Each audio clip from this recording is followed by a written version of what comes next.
मुंबई में एनआईए की विशेष अदालत ने मालेगांव धमाके के आरोपी साध्वी प्रज्ञा सिंह ठाकुर को बेल देने से इनकार कर दिया। उनकी जमानत अर्जी खारिज कर दी गई है।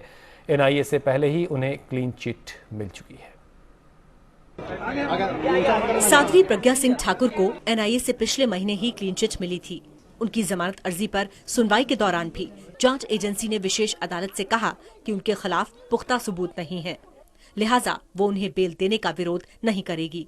लेकिन इसके बावजूद विशेष अदालत ने साध्वी की जमानत अर्जी खारिज कर दी। आधार पर कोर्ट ने कहा है कि प्राइमा फेसी एमसीओसी ड्रॉप नहीं हो सकता।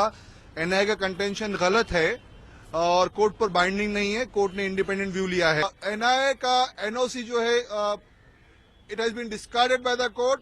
Court has taken independent view and have accepted substantially the investigation done by the ATS। Pragya Thakur 2008 के मालेगांव बम धमाके के आरोपों में पिछले 8 साल से जेल में बंद है।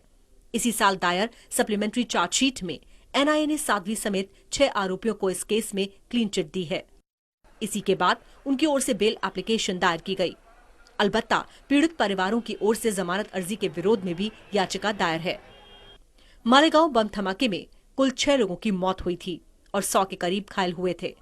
तत्कालीन जांच एजेंसी एटीएस की जांच में पाया गया कि बम लगाने के लिए इस्तेमाल हुई मोटरसाइकिल साध्वी के ही नाम पर थी।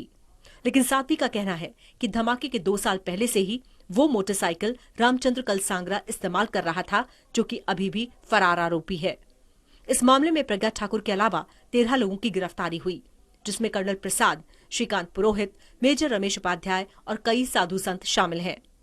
एनआईए की दलील है कि इस केस में मकोका नहीं बनता और मकोका हटने के बाद साध्वी पर मुकदमा चलाने लायक पुख्ता सबूत नहीं बचेंगे।